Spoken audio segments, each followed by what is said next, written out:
इस कहानी की शुरुआत में दिखाते हैं कि स्पेस में यानी अंतरिक्ष में नासा के कुछ एस्ट्रोनॉट सैटेलाइट्स पर काम कर रहे हैं और इनका जो हेड होता है उसका नाम कॉल्स्की होता है, जो हमेशा दूसरों को अपनी लाइफ की कहानियां सुनाता रहता है, जिससे लोग बहुत बोर होते हैं क्योंकि वो एक ही कहानी उन्हें बार बार सुनाता रहता है। अब यहाँ इस सैटेलाइट पर, जिसका नाम STS-157 हर्बल स्पेस टेलीस्कोप है, उसमें वो एक हार्डवेयर इंस्टॉल कर रहे होते हैं और इस काम के लिए इनके साथ डॉक्टर स्टोन, जो कि इस काम में स्पेशलिस्ट है, वो भी यहाँ पर उनके साथ मौजूद होती है। और डॉक्टर स्टोन का स्पेस में पहला विजिट होता है, इसलिए उन्हें यहाँ काम करते वक्त बहुत प्रॉब्लम हो रही होती है क्योंकि उनको जमीन पर यानी अर्थ पर काम करने की आदत होती है जहाँ पर ग्रेविटी होती है। और ये सब इस मिशन पर पिछले एक हफ्ते से काम कर रहे होते हैं और अब इनका ये मिशन खत्म होने वाला है। इस दौरान कॉल्स्की स्टोन को पूछती है कि तुम्हें यहाँ पर सबसे अच्छी चीज क्या लगी। स्टोन बोलती है साइलेंस। दरअसल स्पेस में वैक्यूम की वजह से कोई भी साउंड नहीं होता, एकदम पिन ड्रॉप साइलेंस होता है जो आपको अर्थ पर कभी नहीं मिल सकता। और जब ये अपना काम खत्म करने के कगार पर होते हैं तभी इन्हें अर्थ से रेडियो पर एक मैसेज आता है कि जितनी जल्दी हो सके अपने मिशन को स्टॉप करो और सैटेलाइट से हटकर अपने स्पेसशिप की मदद से अभी के अभी अर्थ पर आ जाओ।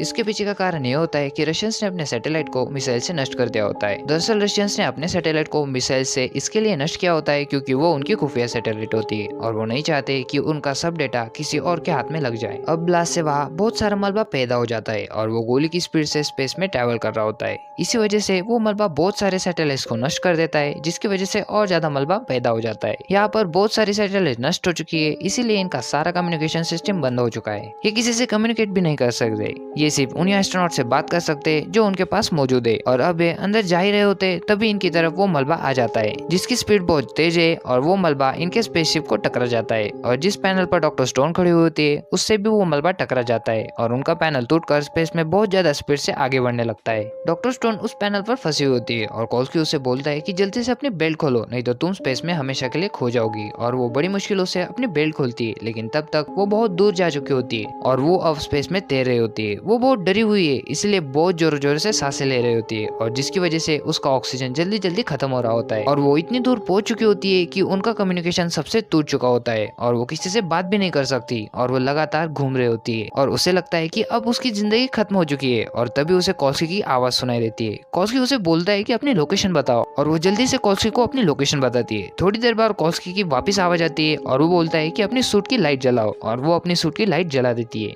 इसके बाद कॉल्स्की उसे पूछता है कि तुम्हारा ऑक्सीजन कितना बचा हुआ है। वो उसे बोलती है कि मेरा ऑक्सीजन बहुत जल्दी जल्दी खत्म हो रहा है और ये केवल 8% बचा हुआ है। और तभी कॉल्स्की उसको पकड़ लेता है। दरअसल कॉल्स्की के सूट में एक ऐसा कंट्रोल लगा होता है कि वो अपने सूट को कंट्रोल कर सकता है, यानी एक तरह का मशीन, जो मशीन डॉक्टर स्टोन के सूट में नहीं होता, इसलिए वो लगातार स्पेस में तैर रही होती है। अब जब कॉल्स्की ने उसे पकड़ लिया है तो वो धीरे धीरे उसे स्पेसशिप की तरफ ले जा रहा होता है। कॉल्स्की उसे बोलता है कि अपने वॉच में 90 मिनट सेट कर लो। वो बोलती है क्यों? कॉल्स्की बोलता है कि जिस स्पीड से वो मलबा बह रहा है 90 मिनट में वो पूरा ऑर्बिट का चक्कर लगाकर हम तक पहुंच जाएगा। और स्टोन अपने वॉच में 90 मिनट सेट कर लेती है और तभी वो देखते हैं कि एक एस्ट्रोनॉट बहता हो उन्हीं की तरफ आ रहा होता है। कॉल्स्की स्टोन को बोलता है कि उसे पकड़ लो और स्टोन बड़ी मुश्किलों से उसे पकड़ती है और जब उसका चेहरा देखती है तो उसके चेहरे से कोई तो भी चीज आर पार होकर निकल चुकी होती है, क्योंकि यहाँ पर जो मलबा होता है वो बहुत स्पीड से बह रहा होता है और उसकी स्पीड इतनी ज्यादा होती है कि अगर वो शरीर से टकरा जाए तो वो आर पार हो जाएगी और इसलिए इस एस्ट्रोनॉट की मौत हो जाती है। अब ये दोनों अपने स्पेसशिप की तरफ बढ़ते और बड़ी मुश्किलों से अपने स्पेसशिप तक पहुंच जाते, मगर जब वो वहाँ पर पहुंचते तो ये देखते कि मलबे की वजह से पूरा स्पेसशिप तबाह हो चुका है, बर्बाद हो चुका है और उनके सारे के सारे क्रू मेंबर्स मर चुके हैं। अब कॉल्स्की डिसाइड करता है कि हमें यहाँ से 1450 किलोमीटर दूर जाना होगा, क्योंकि वहाँ पर एक इंटरनेशनल स्पेस स्टेशन है जिसकी मदद से हम अर्थ पर वापस जा सकते हैं। और ये वहाँ के लिए निकल पड़ते हैं। अब रास्ते में धीरे धीरे करके स्टोन की ऑक्सीजन खत्म हो रही होती है और वो मात्र 1% बची हुई है और इसके साथ ही साथ कॉल्स्की की सूट में जो फ्लूइड होता है वो भी अभी खत्म होने वाला होता है। और जब वो वहाँ पर पहुंचते तो कॉल्स्की देखता है कि उस स्पेस स्टेशन से सब लोग जा चुके हैं, क्योंकि जिस ऑब्जेक्ट पर ट्रैवल करके अर्थ पर जा सकते हैं उसका एक हिस्सा वहाँ पर होता ही नहीं है और दूसरा हिस्सा पूरी तरीके से डैमेज हो चुका होता है। उसका पैराशूट खुला हुआ होता है और बिना पैराशूट के अर्थ पर लैंड करना मतलब मौत है। स्टोन बोलती है कि हमें रिटर्न हो जाना चाहिए। कॉल्स्की बोलता है कि मुझे लगता है कि यहाँ पर 1 या 2 थ्रस्ट अभी भी रहे होंगे,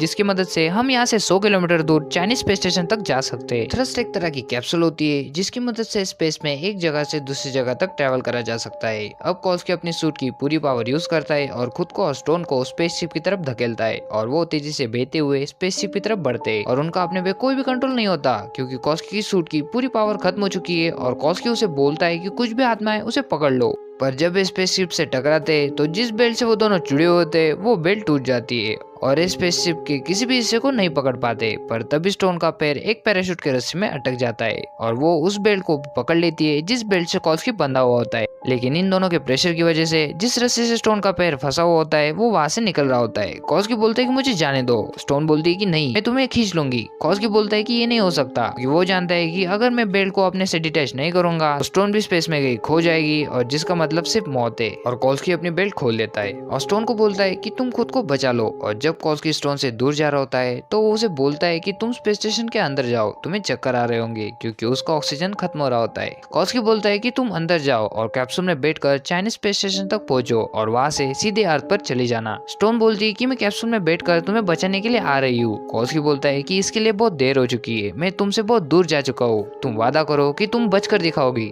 स्टोन बोलती कि हाँ, मैं बचकर दिखाऊंगी। इसके बाद स्टोन का और कॉल्सकी का संपर्क टूट जाता है। कॉल्सकी ने अपनी कुर्बानी देकर स्टोन को अपनी जान बचाने का एक मौका दिया होता है। अब स्टोन स्पेस स्टेशन के अंदर जाती है और अपना हेलमेट उतारती है और उसके बाद उसकी जान में जान आती है क्योंकि उसके सूट का ऑक्सीजन लेवल लगभग खत्म हो चुका था। इसके बाद स्टोन रेडियो से मैट से संपर्क करने की कोशिश करती है जो इनका ऑपरेटर होता है, लेकिन वो उसे संपर्क करने में कामयाब नहीं हो पाती।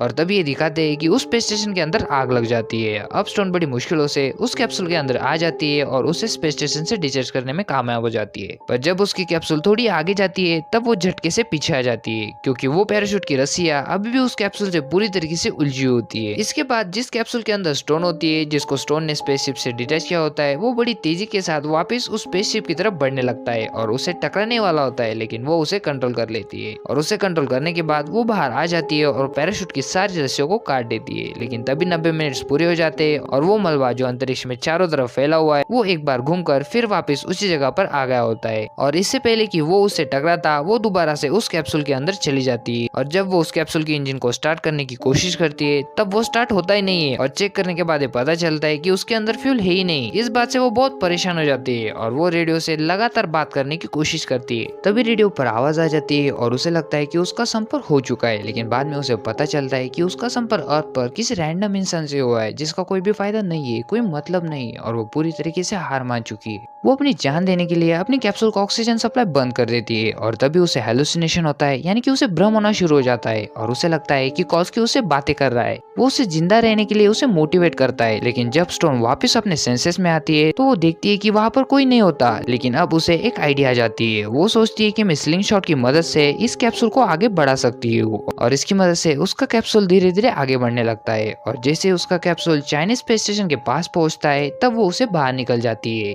लेकिन इस बार उसके पास एक सिलेंडर भी है जिसकी मदद से वो अपने आप को दिशा दे सकती है। हालांकि उस कैप्सूल से लैंडिंग की जा सकती है लेकिन इसमें पैराशूट नहीं होता, इसलिए उसे उससे बाहर निकलना पड़ता है। अब वो सिलेंडर की गैस की मदद से अपने आप को अपनी स्पीड को कंट्रोल कर सकती है और वो चाइनीज स्पेस स्टेशन के चारों ओर घूम रही होती है। अब जब वो अपने आप को उस तरफ धकेलने की कोशिश करती है तब उसके सिलेंडर की गैस खत्म हो जाती है, लेकिन वो उसी तरफ बढ़ रही होती है जिस तरफ चाइनीज स्पेस स्टेशन होता है और वो बड़ी मुश्किलों से उस स्पेस स्टेशन के आखिरी कोने को पकड़ लेती है। लेकिन तब ये दिखाते हैं कि जो मलबा अंतरिक्ष में घूम रहा होता है, जिसने सारे स्पेस स्टेशन को नष्ट कर दिया होता है, उस मलबे के टुकड़े दोबारा से उस तक पहुंच जाते हैं। लेकिन किसी तरह वो उनसे बचते हुए उसके अंदर पहुंच जाती है। लेकिन प्रॉब्लम अभी भी खत्म नहीं हुई है। ये एक चाइनीज स्पेस स्टेशन है, इसीलिए यहाँ पर सब कुछ चाइनीज में लिखा होता है। उसे कुछ समझ नहीं आ रहा होता, लेकिन फिर भी वो उस कैप्सूल तक पहुंच जाती है जिसमें वो अर्थ पर लैंड कर सकती है। और वहाँ पर ऑपरेट करने के सारे बटन, सारे कीज चाइनीज लैंग्वेज में होते हैं और वो रैंडमली कई बटन दबाती है और फाइनली उसकी लैंडिंग होना शुरू हो जाती है। और उसे नहीं पता कि वो बच पाएगी या नहीं, क्योंकि अर्थ पर लैंड करना इतना भी आसान नहीं होता। और जब उसका कैप्सूल अर्थ के ऑर्बिट में आ जाता है तब उसके अंदर बहुत ज्यादा हीट प्रोड्यूस हो जाती है और वो कैप्सूल बहुत तेजी से अर्थ की तरफ बढ़ रहा होता है। लेकिन फाइनली वो अर्थ पर लैंड कर जाती है और उसका कैप्सूल एक समंदर में लैंड करता है, मगर धीरे धीरे वो डूबना शुरू हो जाता है और वो उससे बाहर निकलने की कोशिश करती है, लेकिन वो निकल नहीं पाती। अब उसे लगता है कि उसकी जिंदगी खत्म हो चुकी है, लेकिन किसी तरह से वो उस कैप्सूल के बाहर निकलती है। लेकिन अभी भी वो पानी के ऊपर आने में सक्षम नहीं होती क्योंकि उसने सूट पहना हुआ होता है। पर वो किसी तरह से अपने स्पेस सूट को उतारती है और बहुत मुश्किलों से पानी की सतह पर आ जाती है और तैरते हुए समंदर के किनारे आ जाती है।